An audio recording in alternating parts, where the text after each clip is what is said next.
Thank you for your interest in this presentation entitled Effective Application of Wide-Awake Local Anesthesia, No Tourniquet Hand Surgery in the PACU Setting.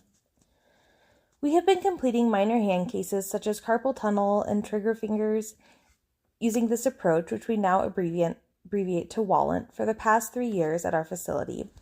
These cases do not require an anesthesia provider since the patient is only receiving a local block that is administered by the surgeon. The local-only approach gained popularity through COVID and after because it promoted a better use of resources for these minor procedures when OR time was often limited. Many surgeons actually complete these procedures in their clinics in exam rooms or procedure rooms. The orthopedic group that we primarily work with has limited physical space in their clinic to accommodate these procedures, and some insurances require a hospital setting for approval. Over the past 3 years, we have seen an increased volume of Wallant hand cases, and the literature we reviewed suggests that this approach is gaining popularity across the country, primarily because there is no documented difference in surgical outcomes. Prior to implementing our current process, patients would arrive to pre-op and receive the same prep as our other OR patients.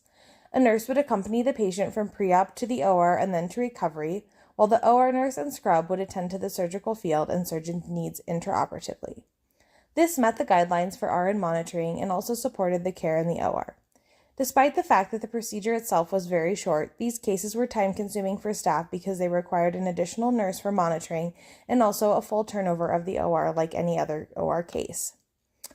We began to evaluate the literature to see how we could complete these cases more effectively. We also discussed how these were being completed in the orthopedic clinic setting with our orthopedic partners.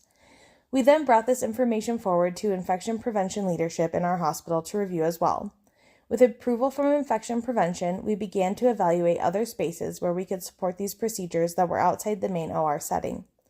This would allow us to utilize time in the main OR for cases that necessitated that space and would hopefully reduce physical movement of the patient and nursing team from department to department, which in turn would reduce time that the patient was in-house requiring care.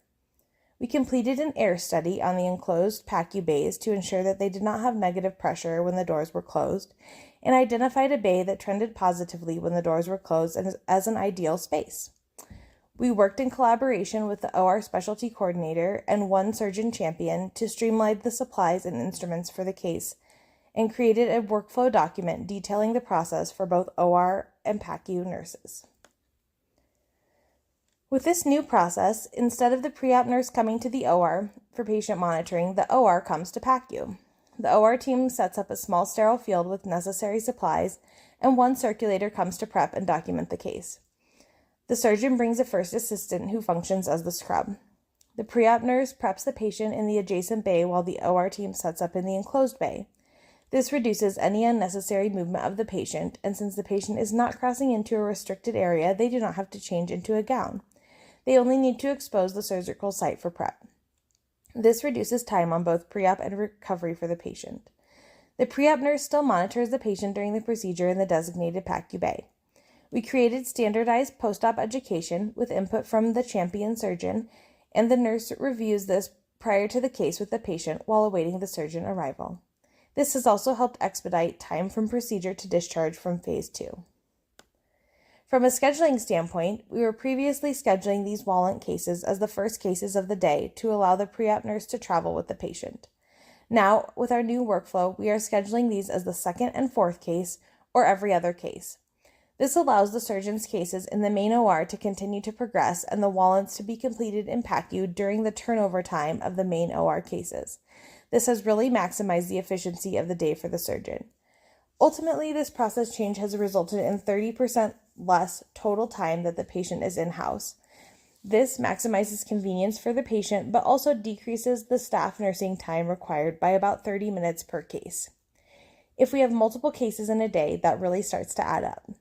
Additionally, it allows the main OR to continue moving forward with cases while minimizing surgeon downtime, since they're coming to PACU between cases to complete the Wallants. Patients have reported increased satisfaction with the efficiency of their procedure, and we have not had any adverse outcomes since initiating this workflow. The surgeon champion who was engaged in this process shared a closing quote, "This has been a great way to improve patient experience, optimize resources, and broaden the palette of surgical options." Thank you for taking time to review this poster presentation.